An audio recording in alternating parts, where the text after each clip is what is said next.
Please welcome Kelly Goodejohn, Director of Ethical Sourcing of Starbucks, Bambi Semroc of Conservation International, and Matt Petronzio, Social Good Editor of Mashable.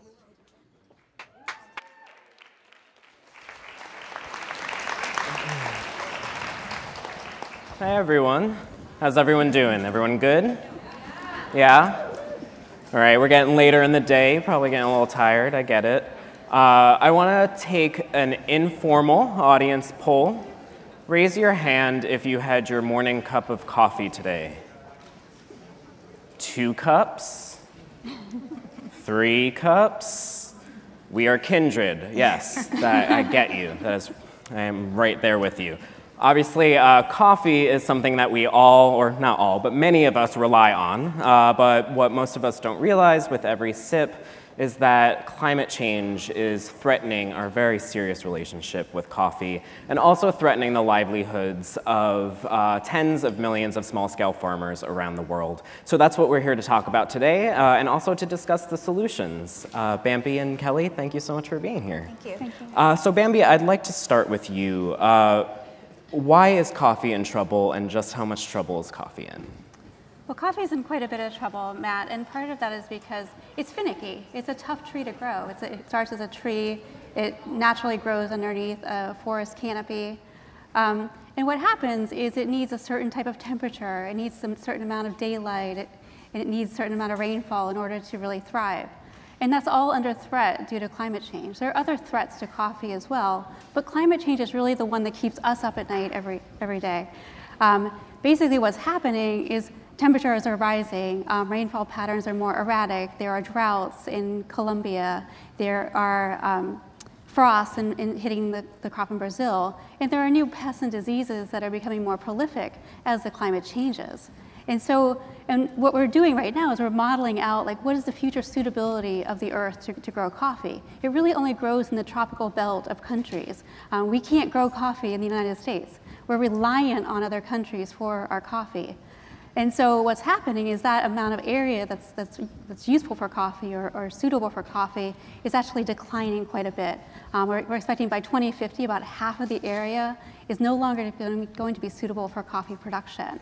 And that's what really keeps us up. Like, where are we going to get the coffee that we're going to drink tomorrow while tea-drinking countries like China and India and others are starting to acquire a taste for coffee? So we're really wondering, like, where is that supply going to come from that's going to enable us to meet demand, especially for those of you drinking 4 to 5 cups a day.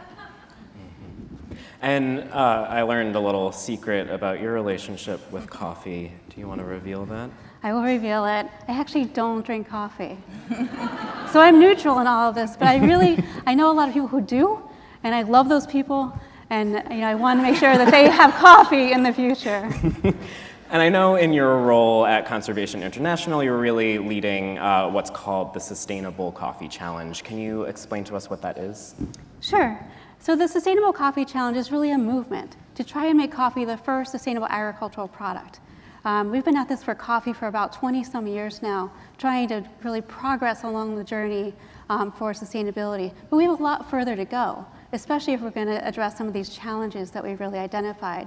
So today we're working with around 80 partners across the coffee sector, governments, NGOs, corporations like Starbucks, others like McDonald's, Keurig, retailers, trading companies, producers themselves, to try and figure out how can we really overcome some of the challenges ahead of us and transition the entire coffee sector to sustainable production.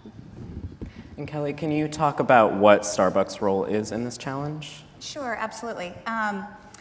So core to Starbucks, we have a love for coffee farmers and coffee communities. And for almost 20 years, we've been working with Conservation International around the world to implement good practices that help coffee farmers and their families not only earn more, but grow coffee in a sustainable way so it can ensure a future that helps and protects the workers within the supply chain, and also good environmental stewardship practices and full transparency. So working with Conservation International, Starbucks hit this milestone of 99% of our coffee being ethically sourced a few years back. And while that was great for us, we thought, what do we do next? And Conservation International approached us with the idea of the Sustainable Coffee Challenge. And we thought, this is exactly what we want to do. We want to work collaboratively with others, even our competitors, to find solutions to coffee. It's important to us, it's important to you, and we know that not one organization, not one entity, not one government can solve it. It's something that we need to work on together. So the formation of this coalition was just up our alley and something we're really proud to participate in. And so kind of jumping off of that, I feel like some people might think that Starbucks' involvement is a little counterintuitive. I mean, it's such a large company, it's in competition with major coffee brands, it's ubiquitous. Why is Starbucks well positioned to really tackle this challenge? Yeah, over the last 20 years, we've learned a lot. And we actually think our size and our scale is an important piece of all of this. We know that we have the ability to impact at a bigger scale. We work with and buy from over 330,000 farmers each year. We have relationships with them and their families and the communities. And we have on-the-ground teams who work, and we want to share that. We want to share what we've learned. We want to share, learn from others, and try and leapfrog us into a new day, new era. Bambi, so why coffee? I mean, as we demonstrated earlier, so many of us rely on it, but not everyone drinks it. We don't need it. Why coffee and not other crops for this challenge? Well, I think if you ask the audience, some people would say they do need it. But I think when you think about the farmers themselves, they're relying on this crop for their livelihoods. There's about 25 million farmers worldwide that rely on coffee as the cash crop that is really providing them with a significant amount of income. And so they're reliant on coffee. They're managing about 10 million hectares throughout the world to grow coffee on, and they're really stewards of this land. And so for us, as a conservation organization, it really became important to figure out how can we support those farmers in a way that also sustains the environment, or protects the forests, the freshwater systems that we all rely on. And so we also think that coffee has been at this for over 20 years now in terms of trying to figure out how do you sustainably produce and source this important crop.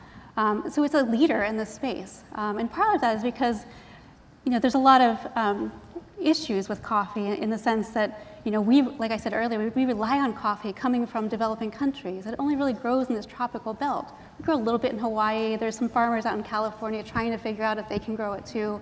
But we really get it from countries in Latin America, in East Africa, in Indonesia, and parts of Asia. And so we wanted to make sure that the producers were being rewarded for good environmental and social practices. And so 20 years ago, these initiatives began. We've got a long history under our belts. And we've got a lot to prove and a lot to share with other commodities. So we're the furthest along in coffee. We know we still have farther to go. But like Kelly said, it's can we leapfrog ahead by working together collaboratively and really scale up these efforts that we've been experimenting with for the past 20 years. And I think that's a good segue to my next question, which is, as this challenge advances, will there be lessons that we can learn from for other crops going forward? Definitely. And so I think a lot of the other crops that we might be more reliant on, like wheat and soy and palm oil, they're learning from coffee. They're looking at the history of coffee in this space and saying, how do we replicate the good and avoid some of the challenges or missteps that we may have made in coffee? So really, coffee can serve as a model for these other commodities that are really trying to do the same thing in terms of transitioning towards sustainable production. And Kelly, your title is Director of Ethical Sourcing. Can you talk a little bit about how Starbucks understands and defines sustainability and social responsibility in broader terms? Sure. So while I live in Seattle, and that's where our support center is, I have the privilege of traveling around the world and visiting with coffee farmers and really trying to understand firsthand what their needs are and how we can best support. So, from our vantage point, it looks like we know farmers need technical support, so we've built, farmer support centers. These are training centers with Starbucks employees throughout Asia, Africa, and Latin America to be an open door, open source resource for farmers, access to information they normally wouldn't have. And another thing we're doing is we've heard from smallholder farmers that they need financing. They don't get bank loans. They're not, they're high risk. They're smallholder coffee farmers.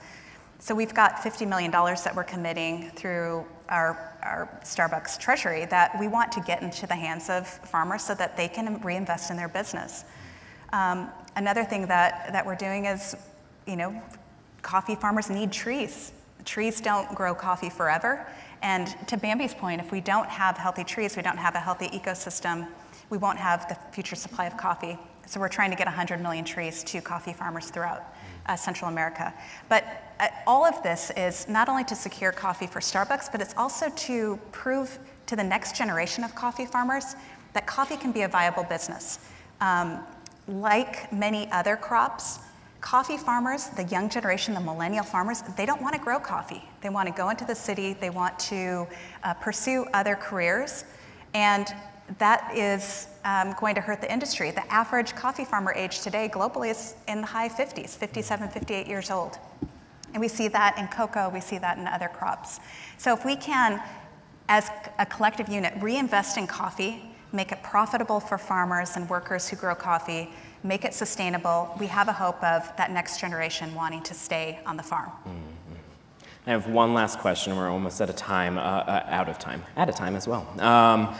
There are people in the audience, there are so many more watching via live stream. What can each of us do to support this challenge and make sure that we can still have our cups of coffee? There's a lot that each individual can do. Coffee's complex. You might have seen labels on your coffee that look like Rainforest Alliance or Fair Trade. But there's so much more that coffee companies are doing related to sustainability beyond that. And so there's no easy answer of just look for this on your coffee and you'll know that it's sustainable. It's much more complicated than that. And so what we really advise consumers to do is to be part of the conversation. Think about the coffee that you love, that you drink every day, and ask the question, what is that company that's providing me with that coffee doing to sustain supply, to sustain the environment, to improve the livelihoods of the farmers on a day-to-day basis? Ask those questions, be part of that conversation, and that really helps us drive consumer demand, which is what all the companies are looking for. Is there really a demand for sustainability? And if we can prove that it's there, then I think we're really on our pathway towards transforming the entire sector.